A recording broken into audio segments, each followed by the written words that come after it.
Welcome to the Born for Greatness podcast. I am so excited. Today I have a very special guest, Chris Orestis. Did I say it right? Yes, Chris Orestis, Rebecca. There we go. Yes. I met Chris not that long ago and was blown away by his experience. He's the president of Retirement Genius, 30 plus years in the insurance industry. We're going to get into it all, but thank you so much for being here, Chris. Well, it's a pleasure to be able to join you and talk to you and your listeners. Awesome. So, can you just start off, tell us a little bit about yourself, give us a little background? Sure. Everybody's journey is so interesting where we start and the progression of it, like where you start out and where you end up. If you called the path, you are guessing or lying, how it all unfolds. And for Very true. me, it started when I got out of college. Graduated from Boston University, lived in Boston a couple more years after I got out of school. And then I've always been involved in politics. My family was always a very political family in our home state of Maine. And I was working on political campaigns, congressional races, senatorial races, even presidential campaigns. And I decided to make a move to Washington, D.C. And so I moved to DC about 3 or 4 years after I got out of college.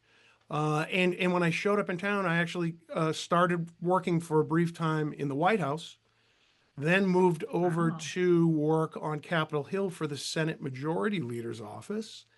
And then after a couple years, moved downtown and started lobbying. And then I was a lobbyist for the Health Insurance Association of America, which is now AHIP, Mm-hmm. and the American Council of Life Insurers, ACLI, representing the life and health industries for a number of years before I left DC after about a decade-long career.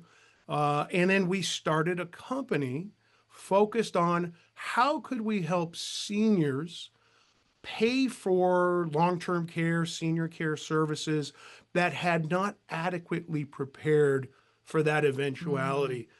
The thing, Rebecca, is there's a really small amount of people who actually own long-term care insurance in this country. And we were looking Yeah. at that and we were actually working with and collaborating with care providers who knowing my background had started talking to me about what other ways, what are other solutions we could help families with so that when they show up, we're not turning them away if they don't have long-term care insurance or they're not going on to Medicaid. There's a huge middle class bulge in the middle of people who didn't make enough money to just cut checks and pay for whatever they want, but they're not below the poverty level and going on to Medicaid. And unfortunately, that middle class, they get punished. They get punished for not being So rich true. enough and not being broke enough and being stuck in the Mm-hmm. middle. And our goal was to help figure out how we could get them over that hump. And we started to marshal other financial solutions, things like the what's known as a life insurance settlement, selling off an unneeded or unwanted life insurance policy, then taking that money and turning around and using it for care, or helping people access a reverse mortgage, or helping people access veterans benefits, or other insurance solutions like annuities, or still maybe even getting into long-term care insurance if they still could. So things like that. And then next thing I know, one day I woke up and from when I moved to Washington, D.C. to I sat down to talk to you, like 30 years had gone by. And I'm not sure exactly how that happened, but here we are. Yeah. Wow. That's incredible. So, I mean, nobody probably is at any point in their life in college going, I'm going to work in the retirement world and help people. Did you have any idea that this would be kind of the path that you were going to take? No, it's funny. I actually was just telling this story yesterday because I grew up in a political family. I remember when I was a kid, you'd be in school and they'd ask you, what do you want to be when you grow up? And kids say, oh, a Yeah. fireman, a policeman, a nurse. And I was like, I want to be a United States Senator. And, I'm in fifth grade. So politics was my love and still is. And I followed it all my life, worked in it professionally.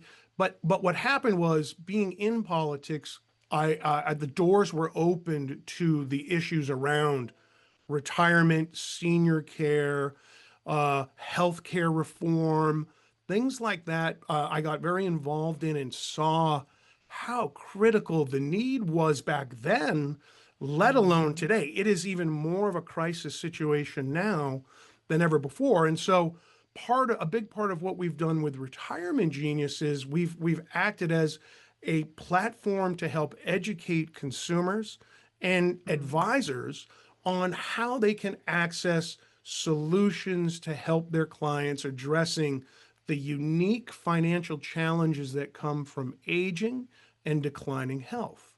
And so that's where we are today, where we're doing a lot of education work. We do a lot of media work. I'm constantly out there speaking in the press and touring the country, speaking at conferences. I do a lot of TV and radio podcasts like yours. Um, Mhm. and all of it with the singular mission of education so that people will be well informed when they're making decisions and understand the variety of solutions that could be available to them if they know what to be looking for, what questions to ask, and then where to go. Yeah, that's so important. And I think just to hit on your media, I had looked at a media report that you were the top quoted, or you've been top quoted in the media in the insurance industry for quite some time. Is that correct? Well, yeah, I saw that media report. Yeah. And since 2020, I've been quoted in over 500 press stories, plus TV appearances, radio appearances. And they referred to me as a retirement personality, I love it. and said that I had become the number one most quoted person in the insurance industry going back to 2020. That's wild. And I have so many questions about the retirement stuff, but for those like myself who's thinking like how do you get started getting quoted in the media? Like how did you get into this part? Did it just naturally flow out of this industry that you're working in, or was it something you had to pursue to start getting quoted and being a part of different things? Yeah, no, great question. And it traces back beyond just the last 5 years. I mean, when that media report came out, it actually went back as far as they could find the first mention of my name in the media, which was over 20 years ago. And Hmm. from then to now, they actually accumulated over 1,000 media quotes from me in that time period. Um, Wow. and it started with me, number one, being willing to talk and being willing to Mm, write. And and okay. and as the press picked up on me as somebody who would be available and would speak plainly, be honest, uh, Mm, who would articulate things in a way that hopefully people would understand it more, and more speaking not in high scientific terms and high sophisticated financial terms, but really let's get down to practical matters of what is the impact of things like the future of Social Security, Medicare, mm, Medicaid, long-term care. Uh, uh, in fact, I just published a couple of things that are about the impact of climate change on retirement, and it's going to have a yeah. huge impact on people's retirements that people I think are just starting to realize how impactful that will be. But there's so many things like that that I've talked about, that I've written about, and it starts to kind of snowball, right?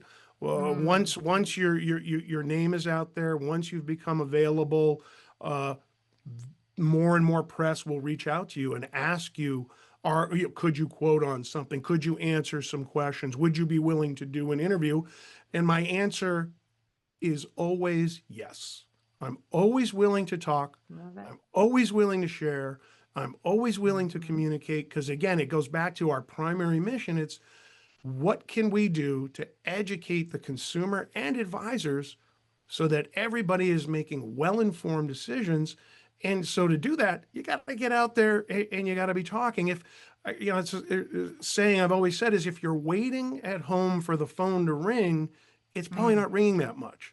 But if you're yeah, doing things to make people aware that you're there and who you are, what you're about, what you're ready to talk about, the phone will start ringing. People will start reaching out. And so, at this point, if you Google my name, you go on to LinkedIn or whatever, you're going to see a lot of stuff out there, and there's a snowball effect. But for yes. everybody, I would say it's it's the principles of eating an elephant. It's one bite at a time. So Mm, where I am today versus where I was 20 years ago when I first got started, and I remember writing a couple of articles and submitting them to trade publications yep. that were looking for content. And they're like, hey, Hmm. this is a good article. We're going to publish it. Do you want to do more? Absolutely. I'll send in another one. And it starts to add up. It starts to add up. And before you know it, it's a snowball rolling down the hill. That's great. That's really cool. It's interesting that you brought up that article on climate change because I had just read that article that you wrote. It was featured in Earth 911. Yes. Um, and it talks about it says Consumer Reports found that it'll add up to 500,000 to the cost of life for an American born in 2024. Can you talk about that a little more? Yeah, I could see that very well. I mean, just consider this fact today. Anybody that's 65 today, a couple that's 65 Mhm. today, over their remaining life expectancy, have a 70% chance of needing long-term care services and will most likely need to spend as much as $300,000 out of pocket just on their health care and long-term care costs. Now, someone born in 2024 and you add the impact of climate change and what's that doing to the cost of insurance, property and casualty insurance, but also Mhm. life and health insurance, the cost of property and recovering from damages. It starts to get very expensive. What it's doing to the cost of food, the food So supply, true. um, Mhm. just on and on it goes. Where it's sort of like for I don't want to say just Americans, but for everybody that's going to be impacted by climate change, it's like death by a thousand paper cuts. Your food Mm, goes up a little bit more. Your insurance goes up more. The cost of housing, all these things keep rising, rising, and we're already seeing it. I absolutely. mean, inflation really hasn't been tamed. It's still sort of where it's been, and in many ways, we're seeing it continuing to go up. There's a Yep. lot of challenges ahead, and climate change is going to be one of them. It's going to be a big one. That's so interesting. That's not anything I ever really considered or thought about that would be affected by climate change. Yeah, I So, mean, like think about this: you retire, you go down to say a Florida, and mhm. you've moved, you've got a house, and a hurricane comes and wipes stuff out. Uh, Mm, what do you have for health insurance cover? I mean, a property insurance coverage, home insurance. A lot of yep, people found out that they didn't, although they had home insurance, it didn't cover flood damage. So a yes, hurricane that's came true. in and it was flood damage that got them, and they didn't Mhm. have flood protection. So all of a sudden, their retirement home is destroyed. And Yeah, now you're living on a fixed income. You're in your, let's say, anywhere from your mid 60s and up, living on a fixed income. You don't have the time to rebuild from something like that. so If you're true. still building in your 30s, your 40s, even your 50s, you still have time to save, invest, have the market go up and down, maybe even survive some kind of a disaster, relocate. But for some of the most vulnerable populations, seniors, that you've sort of got a one strike and done situation at that point. And it's actually reshuffling the deck for where people are looking to retire. There's a shift. People are looking to get away. Even though it's still an emerging realization, that realization is happening, and you're seeing a reshuffling of the deck on where Mm, are the top retirement destinations, not only now, but over the next 10 yeah, years. It's going to be people heading to the Midwest, heading inland, heading a little more north to get away from hurricanes, flash floods, fires, where we're seeing it impacting those areas that we would have typically considered the traditional retirement right. destinations. Yeah. I mean, it makes complete sense. It's completely understandable. I think that's a great thing to kind of review with you. My audience is mostly like 25 to 45, and Okay. I feel that there is a gap in the education of retirement as a whole, right? When you're younger, it should be something that's talked about more in, even I would say as early as high school, just so that, because you don't think about it, right? Life seems like it's going to take forever to get to 65 or 70. And really you snap your fingers and you're there. So what can someone do? What is like your best piece of advice? Like how to get started planning and preparing for retirement when you're still fairly young? Well, you bring up a great point and something that really does need to be addressed. And I love the fact that you mentioned financial literacy and addressing it earlier in high school. You know, I Yes. I definitely think that people's financial futures, their ability to achieve financial security is tied to their financial literacy.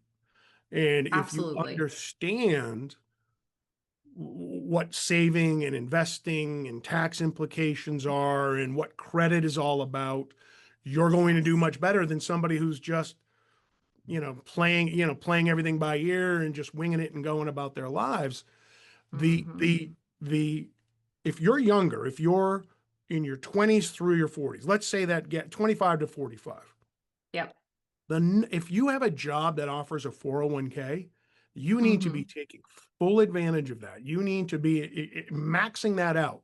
Like sacrifice in other areas and get as much Mm. money put into your 401k as possible. And at a minimum, if your company matches, at least make sure you're putting enough in to get the full company match. At least get to there, It's a if great not point. get to the full amount that you can allowably put in. And then leave it alone. Don't touch it. Let it grow.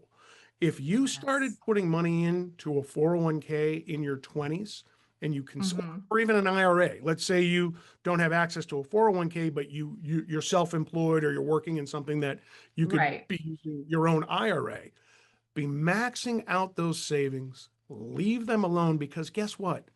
You start in Hmm. your 20s, you get to your 50s and 60s, that's it. You're going to have $1 million or more. That will Yeah. grow. That will get to seven-figure money. But if you wait till you're in your, let's say you waited to even start saving till you're in your mid 40s, you've Hmm. lost so much time, so much compounded interest, so much tax deferred growth. You're just Hmm. somebody who gets a 10 or 20-year head start on someone else. The difference is almost unbelievable to think how much of a difference that makes. And really, in many ways, you won't even once you start saving that money and it's just automatically being deducted, you don't even notice it. Or at least if you're living smart within your means, Yes. maybe sacrificing, one less dinner out a month, one less trip a year, you're going to get a huge benefit later down the road. There's a great observation that says work as hard as you can and save as much as you can early so you're not forced to be doing that later. You know, Yep. if you're trying to play catch up and you miss those early years, you're never gonna catch up. But it's still never too late. Like if you are 45 and you haven't started saving, I'm not saying forget it, it's too late. I'm saying, well, then do all you can to put away Hmm. all you can. Have the discipline to leave that money alone. Don't try and pull out of your retirement accounts. Because remember, if you draw money out of a retirement account before the age of 59 and a half, you're going to pay extra tax penalties. Right. And so that's a key. And here's a couple of other keys. I'd say three keys. One, it's Okay. that saving and investing discipline. Hmm. Two, managing your credit. Don't let debt overwhelm you. You've got to, if you're using a credit card, you put money on that credit card, pay it off. Don't let that debt accumulate. Don't get trapped in the paying minimum payments every month. Oh, That game, you're so never going to true. pay off your debt. All you're doing is paying Oh, interest and accumulating more debt. And then number yep. three, this is another one that is often overlooked. One of the smartest financial investments you'll ever make is in your health. You want to be Mm, eating smart, working out, staying in good shape, because there is nothing that is more expensive and more undermining to somebody's retirement than bad health. I mean, what good is a Ferrari sitting in your garage if hmm. you're too sick to drive it? So true. That's an excellent point. Yeah, I think it is so important. And I'm hoping that the narrative is changing. I do notice that we are talking about our health a little bit more than we were even 10 years ago, and what an important part that plays into your future. And I think being in the benefit space, the more that we talk about it and the more that we can incentivize, especially employees, to have better health, it really lowers the cost for everyone, It employers does, and health systems and everyone. So right? it's really important. It So, benefit, it does. It benefits everybody. And when you look at the generations, right? Like mhm, the last of the baby boomers turned 65 in 2030. The first of okay, the Gen Xers start turning 65 in 2030.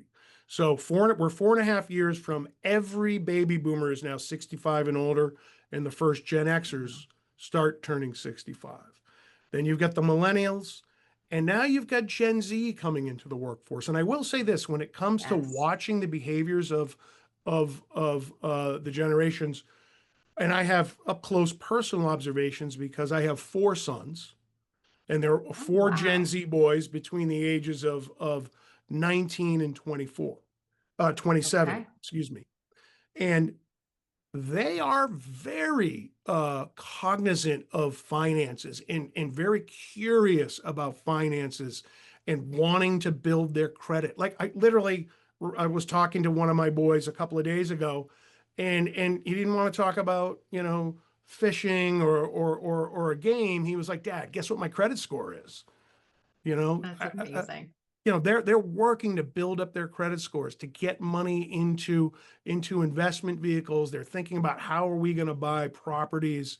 I'm seeing it, and I don't know if some of that is a trickle down effect of the fact that I'm the president of I a was just company gonna called say, Retirement Genius, but yes, they're out there really seeing a lot of stuff in social media.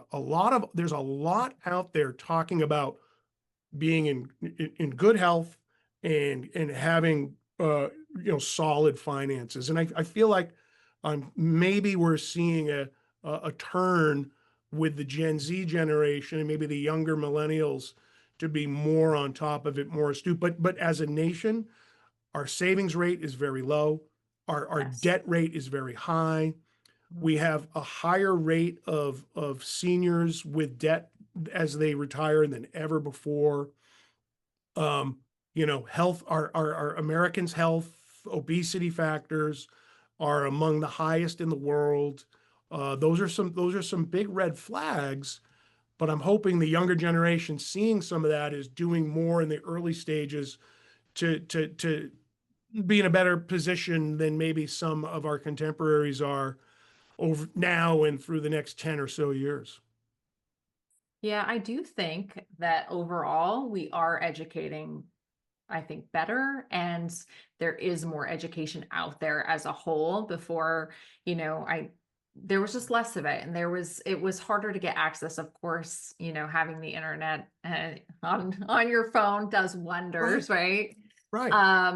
But it's really great to have people like you who are out there educating the public and giving those who might not have had a great parent as a role model to show them how to spend wisely and save and invest. So it's really great that you have created this platform that's, just looking at your website, it's not just, about long-term care, or I mean, you go over all of the things with financial literacy and retirement and all of that. And I think it's great. When did you get the vision to put this all together? Well, the Retirement Genius brand came into the market at the very beginning of 2020. So it's been now over 5 years. And it was an evolution of what we were doing, helping people pay for long-term care. And really part of it was all the media work I was doing. I would get so many questions about such a wide range of topics that I would never turn down. And if I wasn't up to speed on a topic, I'd study it and like Yep. I'd work on it like it was going to be like I had a test the next day to get ready Yep. and really know what I was talking about. And that just kept building and building. Then from that, I ended up writing a couple of books. Um, and then by 2020, we were like, we really should be taking advantage of what you've been doing all these years, expand the idea of education across every element of retirement and not just financial, right? When you look at Retirement Genius and what we're talking about, we're talking not just about financial issues, but health issues and lifestyle issues. It really, to Yes. me, it's you need solid health, solid finances, and solid relationships, a purpose in life to have a well-rounded retirement and to be able to, as we like to say, retire like a genius. So Love it. it's that well-rounded, holistic approach, not just to your financial planning, which we're a big believer in, uh, Hmm. but what are you doing with your health? How are you preparing for the future with the eventualities of things like long-term care? And what are you doing with your life itself, your relationships, your purpose, your the things that why are we doing all this? What's the purpose of making money? Not just to have it, it's to use it to live a great life. And I always say this too, and I'm a big believer in this. When you do pass away, it's not going to be how much money people will remember you for that you had. It's your relationships. It's who So were you as a true. person, and what did you do? Who did you help? Who were you there for? What families either you built. You can have a Mhm. family that doesn't have to be one that was birthed by you. You can, the So true. families are what you build. Families are what you surround yourself with, what you bring to the table. And that's truly what a legacy is and what we strive for, Mm. what I strive for every day. I love that so much. I think that is so important. And I think there's a lot of people out there who feel like they don't know what their purpose is. And given that, this whole podcast is around my strong belief that everyone's born for greatness, what would you say to someone who's struggling to feel like they have a purpose in this world, or they're trying to figure out what their purpose is? Well, everybody does have a purpose, and if you allow yourself to think you don't, and a real epidemic in this country for seniors in particular is isolation, living Oh, alone, so true. Hmm. and that can really undermine you when it comes to that. If you're home alone and you're just left to your own thoughts, that tends to go in a negative direction after a while. So first of all, know that everybody is here for a purpose, and there's so many ways to find a way to help, to be part of something, to be involved. And the old saying, think globally but act locally. I mean, it can be Yes. enough to be a part of your community, to get involved in town politics or volunteer efforts or education Hmm. efforts, particularly for seniors, particularly for people as they're aging. There's so much experience and wisdom Oh, and so much that absolutely. they can give, um, that I have found that younger generations are eager to tap Mhm. into. There'll still be some of the cynicism and the eye rolling of, we laugh about this when I listen to some of the stuff my kids are listening to for music or what they're watching on YouTube, and I'm like, what the hell is this crap? And then I remember Right. my father saying the same thing about me, listening to what we were Yep. listening to back in our day, you know? So So true. some of that has a tendency to cycle through, Yes, of but course. it really is about, can you help one other person? Can you help a cause? Can you help your community? Because if you have the time, if you're a person who let's say you've retired, or even Mhm. if you're still working, you want to do more than just go to your job, come home, and eat dinner, watch a TV show, and go to bed, rinse and repeat, rinse and repeat. You really want to Mhm. look for how many different ways can you bring value to those around you, and in so doing, you're bringing value to yourself.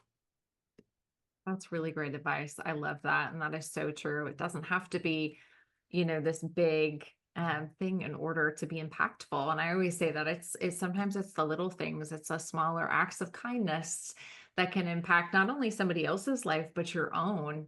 I think doing, serving other people, and especially like if you want to go volunteer, it usually does more for the person volunteering than it does for the person who is being served.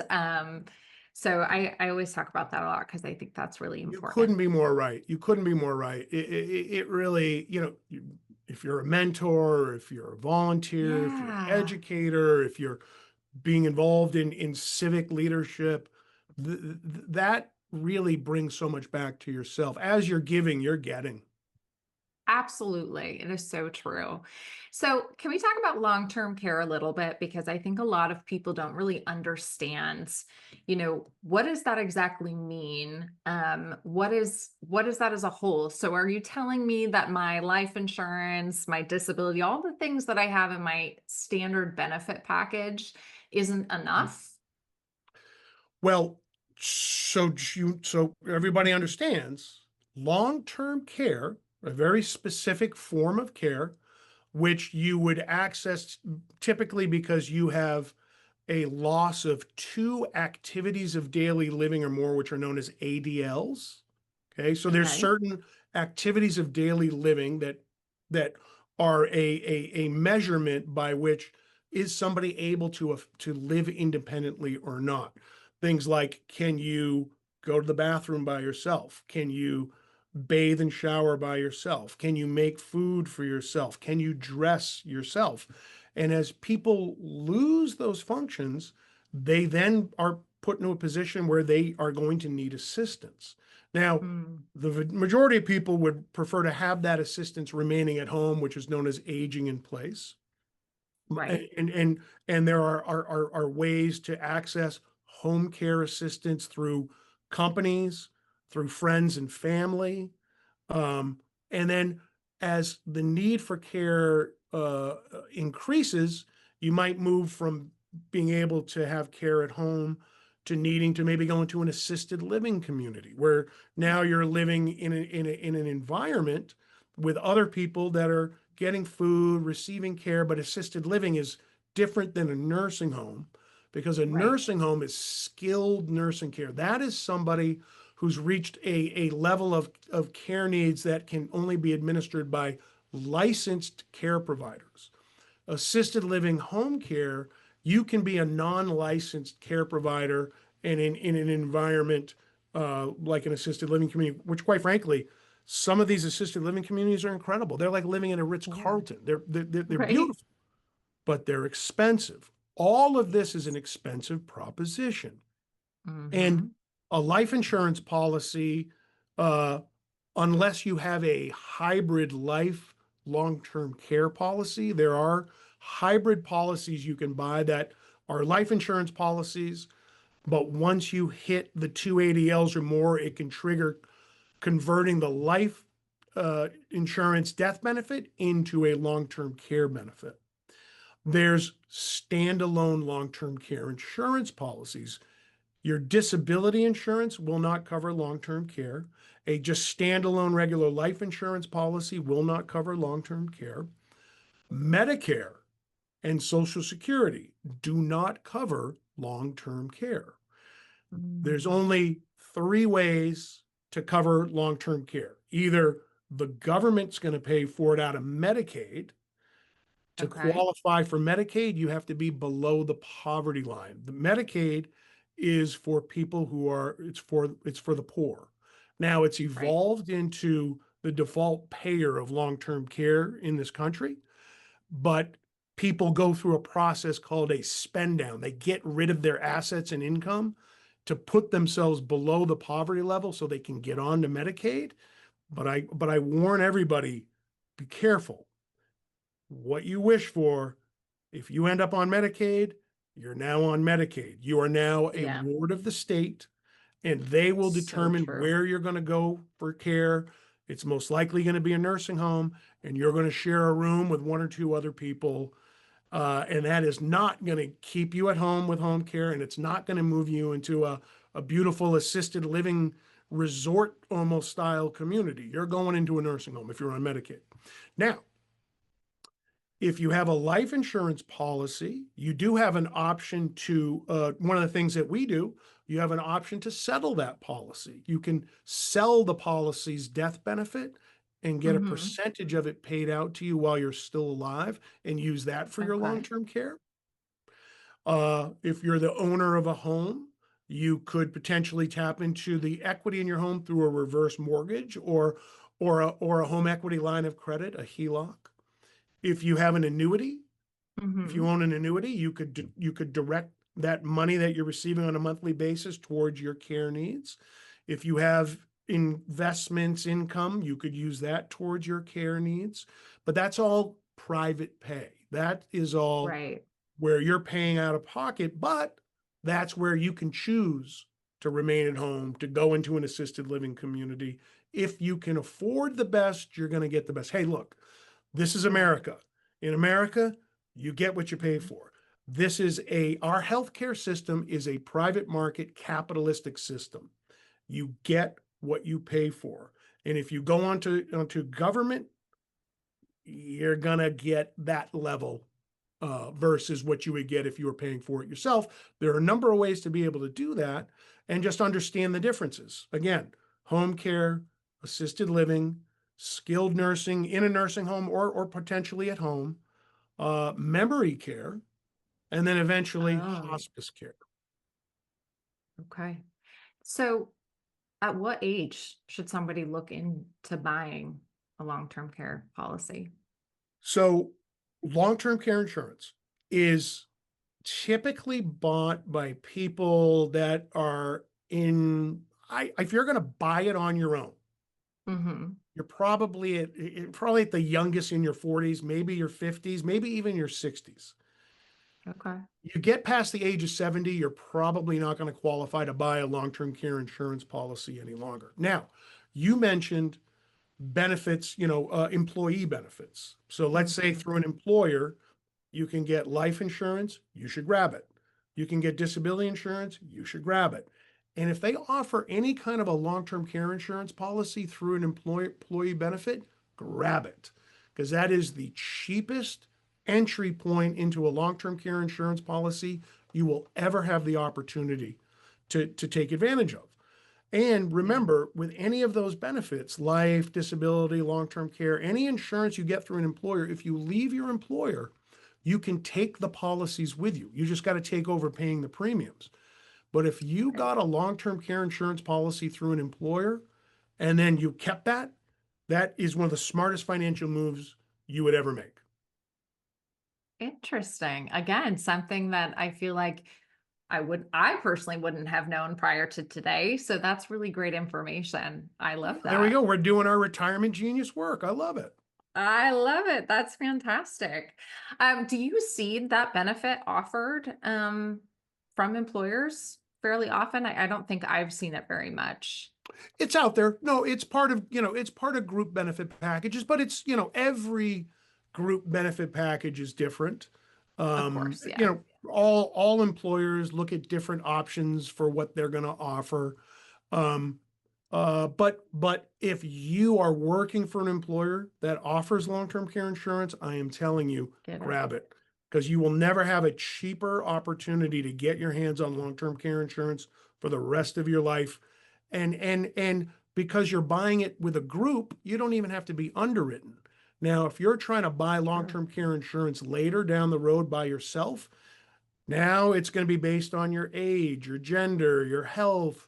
You're going to go through full Mhm. underwriting and it's going to be much more expensive. And remember, as is the case with buying any type of insurance, the younger and healthier you are when you buy it, the better you're going to do.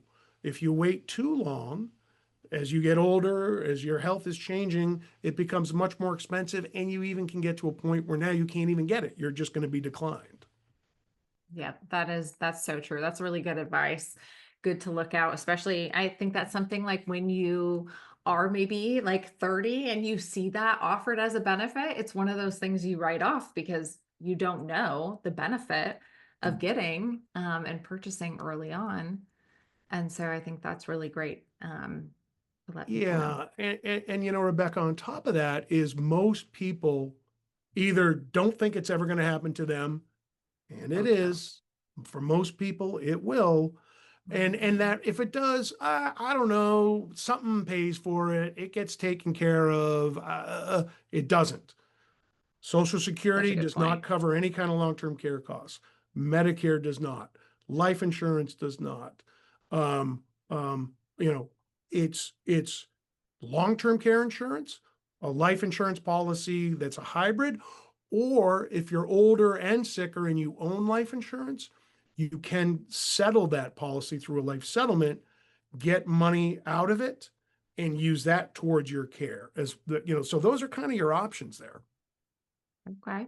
So you offer more than just education, correct? So if I was We wanted to look into getting a policy, can someone listening to this come to you to do that? Absolutely, absolutely. We help Awesome. consumers and we help advisors access all kinds of different insurance products and unique funding mechanisms. Like we can help people get to reverse mortgage people, Veterans Administration people. Uh, if people have a life insurance policy and they want to do a life settlement, we have people for that. So we kind of cover the range. If we're out there talking about it, we also have a solution to help people get to it. Now, it's nothing that we do ourselves directly. We work with the best groups across the country that partner with us to introduce them, and then they can work with those professionals that really specialize and are among the best in the country at whatever it is they happen to be looking to access. That's great. So tell me, what do you enjoy most about this work? It's knowing that we are helping so many people in an area that is so critical and so often overlooked until So true. people find themselves in a crisis situation. And for so many people, the first time they really deal with long-term care is a loved one is in the hospital and they're being told we're going to be discharging to a rehab center, which is a nursing home. Right. Yep. Uh, and what do you have in place to pay for this? And everybody starts looking at each other like, I don't know. I don't Mhm. know. Isn't it just covered? Well, no, it's not just covered. And so Yeah. people end up having to navigate the long-term care industrial complex of this country, which is very confusing, different in every state, how it works. And, Medicaid rules are different in every state. Um, Right. Regulations are different in every state. People own different types of financial vehicles that do or don't apply to the situation. It is one of the most confusing and crisis based situations people can find themselves in, and the clock is ticking. Like, your loved one's in a hospital typically for a day or two, and you got to figure all this out. And you've Right. probably never thought about it really before in your life. And so the No. fact that we can do everything we can to help people better prepare for that situation, uh, as far out as possible, but even to the point when they're there, we still have ways to help people. Even in the midst of that crisis, there are ways to help guide people with information, with resources, and knowing that we do that, is sort of continuation of a mission I've been on for 30 years now. I love it. I think that's fantastic and so true. It's so great to have resources available to us, and the Retirement Genius is such a fantastic resource. If anyone wants to get in touch with you or learn more, how would they go about that?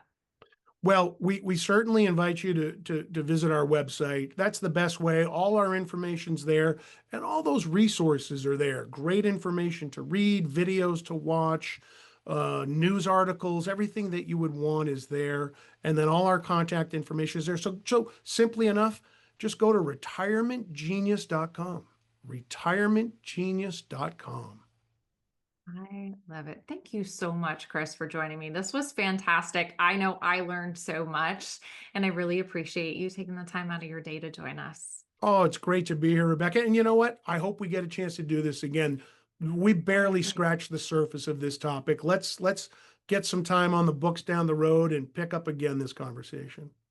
Awesome. We will do a part two for sure. So thank you so much. Have a great day, everyone.